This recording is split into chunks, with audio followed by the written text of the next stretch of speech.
Chinese కల్చర్లో ఈ ఫ్లవర్ని షోయో అంటారంట, అంటే మోస్ట్ బ్యూటిఫుల్ అని.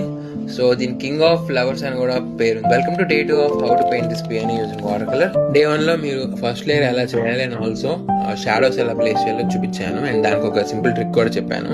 డే 2 లో మనం ప్రతి పెటల్ కి వెయిన్స్ యాడ్ చేసుకుందాం, అంటే చాలా ఫైన్ లైన్స్ అన్నమాట ఒక పెటల్ మీద ఉండేవి. దీనివల్ల పెటల్స్ కి అండ్ ఆల్సో ఓవరాల్ ఫ్లవర్ కూడా చాలా డెప్త్ యాడ్ అయింది. మన దగ్గర ఉన్న viridian hue and also crimson lake mix చేద్దాం for the darkest darks in the flower.